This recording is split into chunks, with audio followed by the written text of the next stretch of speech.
Κάτι το οποίο με απασχολεί ιδιαίτερα είναι το πώς έχουμε μάθει να συνδεόμαστε. Και αυτό όχι τόσο με τους σημαντικούς άλλους, όσο σε πρώτη φάση με τον εαυτό μας.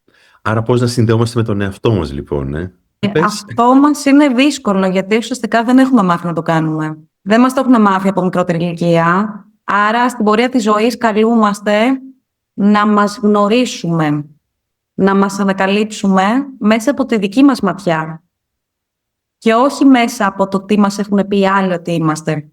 Πάντα είχα αναζητήσεις, δικές μου κτλ.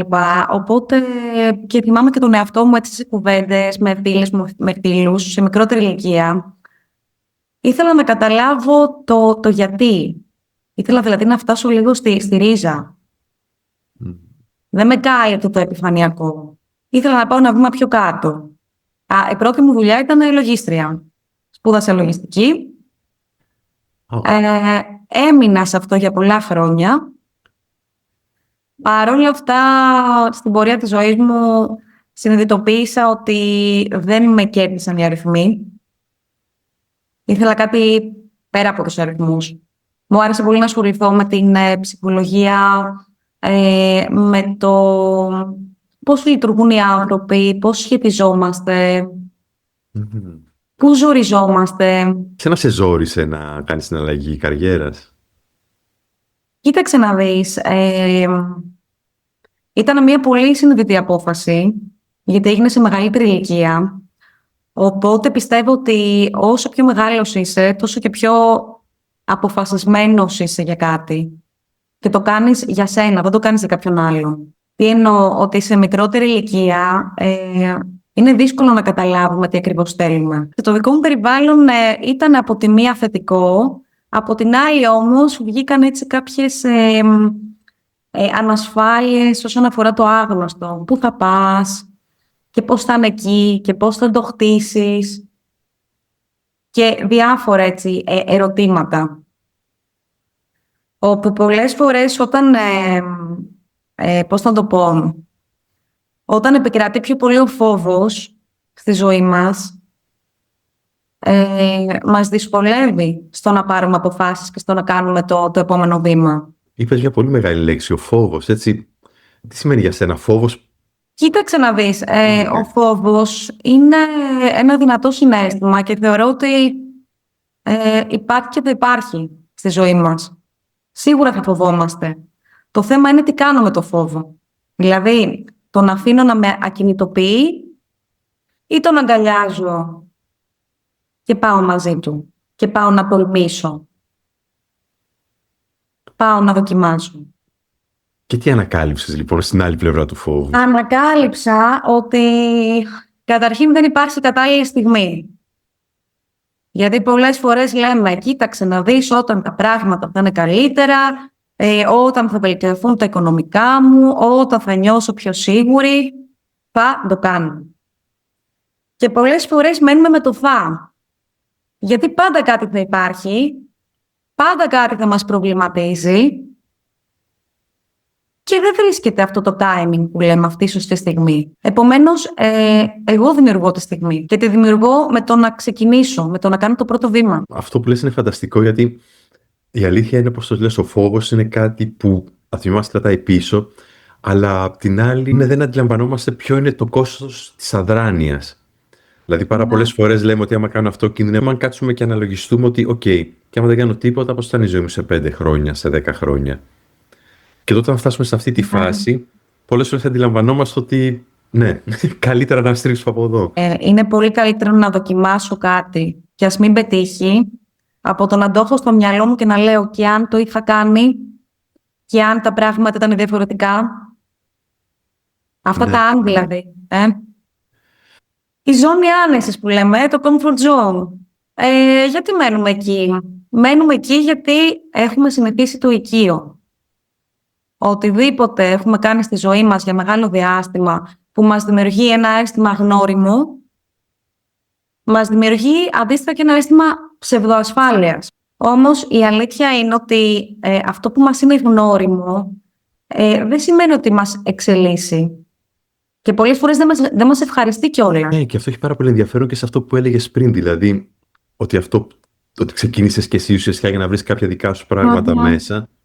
Και είναι αυτό ότι από τη μια κάτι μέσα μας θέλει την ασφάλεια, αλλά από την άλλη κάτι μέσα μας θέλει και να βγει έξω στον κόσμο. Ακριβώς, ακριβώς. Να. Οπότε σε σένα πώς ήταν έτσι αυτό, από τη μια η ασφάλεια της συλλογιστική, από την άλλη το να γνωρίσεις ας πούμε περισσότερο τον εαυτό σου? Ναι, ήταν αυτό που λέω ακριβώς το γνώριμο, ότι ναι, είχα στήσει την επαγγελματική μου αποκατάσταση κτλ. Είχα τη δουλειά μου, είχα τη σταθερότητά μου. Όμως κάτι μέσα μου μου έλειπε. Ένιωθα ότι ήθελα κάτι άλλο. Χρειαζόταν να ψάξω κάτι άλλο. Επομένως, όσο αρχίζεις και ψάχνεις, βρίσκεις. Και ξέρεις, είναι πάρα πολύ ψυχοφθόρο και πάρα πολύ κουραστικό να ζω τη ζωή των άλλων. Να ζω βάσει το τι νομίζουν, τι πρέπει να κάνω βάσει των άλλων, τι πιστεύουν οι άλλοι καλύτερο για μένα. Πάρα πολύ ψυχοφθόρο. Και δεν μπορώ να νιώσω καλά έτσι. Θα νιώθω πάντα ότι κάτι μου λείπει, ότι υπάρχει ένα ανικανοποίητο. Για ποιο λόγο? Γιατί δεν ακούω εμένα. Δεν στρέφω την προσοχή μου προς τα μέσα, προς τον εαυτό μου. Αν τρέχουμε στην καθημερινότητά μας για τα πάντα και για όλους και για τον μόνο που δεν έχουμε χρόνο είναι ο εαυτός μας. Πίστευτο αυτό. Πραγματικά τους προλαβαίνουμε όλους εκτός από εμάς. Κάπως έχουμε μάθει να βάζουμε τον εαυτό μας στο πλάι. Δηλαδή, θεωρείται εγωιστικό και καλά ότι να φροντίσεις την αυτοφροντίδα, αλλά δεν μπορείς να δώσεις τους άλλους άμα δεν έχεις εσύ.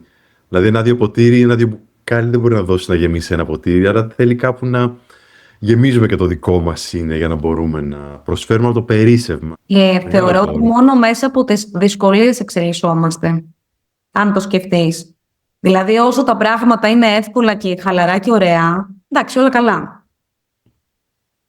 Στη δυσκολία όμως, πώς είσαι? Μέσα από τη δυσκολία δείχνεις τη δυναμική σου και προχωράς και εξελίσσεσαι. Πώς ας πούμε βγαίνει η πεταλούδα, είναι η κάμπια, μπαίνει μέσα στο κουκούλι, αυτό που λέμε μεταμόρφωση. Εκεί πέρα τι συμβαίνει?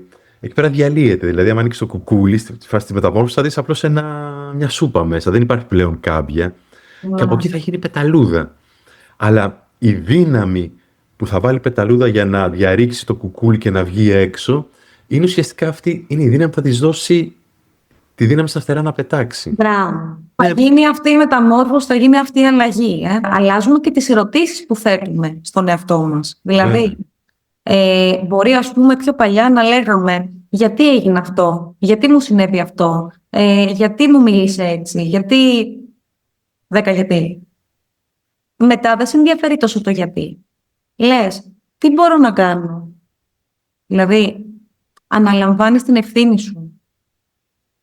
Κοιτάς εσύ τι μπορείς να κάνεις. Άρα φεύγω από το γιατί και πάω στο πώς. Φεύγω από την εστίαση στο πρόβλημα και πάω στη λύση. Και αυτό που λες είναι αυτό που πραγματικά λέγανε και οι Στοικοί εδώ πέρα και 2.500 χρόνια πριν, ότι υπάρχει ας πούμε η διχοτόμηση του ελέγχου. Υπάρχουν κάποια πράγματα να μπορώ να επηρεάσω και κάποια πράγματα που δεν μπορώ να επηρεάσω. Σωστά. Έτσι, λοιπόν, όταν εστιάζω στα πράγματα που δεν μπορώ να επηρεάσω, μπαίνω στη φάση ας πούμε, του θύματος. Όλη μας στη ζωή μάθαμε να παίζουμε κάποιους ρόλους και είναι πάρα πολύ OK, γιατί έτσι δουλεύει αυτό. Αλλά το μεγάλο δώρο είναι να μπορώ να κάνω ένα μικρό pause και να γίνω λίγο περισσότερο σκηνοθέτης, να πάω λίγο πίσω και να δω, ωραία, τι θέλω, πώς είναι ο ρόλος, να δω λίγο το μεγάλο έργο, τη μεγάλη εικόνα, ώστε τελικά να ζω με μεγαλύτερη αυθεντικότητα. Δηλαδή για μένα είναι το κομμάτι της μεταεπίγνωσης, το που είμαι, ποιος είμαι, αυτό που λέμε το γνώθεις αυτόν, και μετά ουσιαστικά η σύνδεση με το είναι μου. Στο εδώ και στο τώρα. Όχι στο κάποτε και κάπου. Γιατί το μεγάλο λάθος που κάνουμε είναι αυτό, ότι πολλές φορές το αφήνουμε για μετά. Νομίζουμε ότι θα έρθει η στιγμή όταν θα βγω στη σύνταξη, όταν θα μεγαλώσουν τα παιδιά, όταν. Και φτάνουμε μερικές ανάσες πριν το τέλος και λες, αυτό ήτανε. Ξέρεις τι γίνεται πάνω σε αυτό? Το αφήνουμε για μετά και είμαστε με μια ελπίδα. Πρόσεξε, η ελπίδα δεν είναι κάτι άσχημο, αλλά όταν λέω συνέχεια θα το κάνω του χρόνου, θα το κάνω όταν θα ολοκληρώσω αυτό, όταν, ουσιαστικά δεν μπορώ να ευχαριστηθώ το εδώ και τώρα και πάντα περιμένω κάτι άλλο να έρθει μελλοντικά, που και όταν έρχεται περιμένω κάτι άλλο. Αλλά δεν τελειώνει αυτό. Είναι σαν τη σκιά, σαν να κυνηγάς τη σκιά. Δεν Λες τώρα μπορούμε θα να πάω να την πατήσω τη σκιά, να κάνεις ένα βήμα, η σκιά σε έχει πάει λίγο πιο κάτω. Είναι αυτό, δεν... Άρα, μένω με την ελπίδα για το μέλλον και ουσιαστικά τι κάνω. Είμαι σε μια αναμονή. Όταν θα έρθει αυτό, τότε θα. Και δεν τελειώνει αυτό ποτέ. Ο καθένας έχει δικαίωμα στην ευτυχία. Έχουμε πάρα πολύ μεγάλη δύναμη μέσα μας, οι άνθρωποι. Πάρα πολύ μεγάλη. Τεράστια αποθέματα. Αρκεί να μας γνωρίσουμε και να τα ανακαλύψουμε όλα αυτά. Ποτέ δεν είναι αργά. Ποτέ δεν είναι αργά για κανέναν και για τίποτα. Και είμαστε εμείς υπεύθυνοι για την πραγματικότητά μας. Και είμαστε εμείς υπεύθυνοι Φανταστικό. για το πώς θέλουμε να ζούμε. Ναι.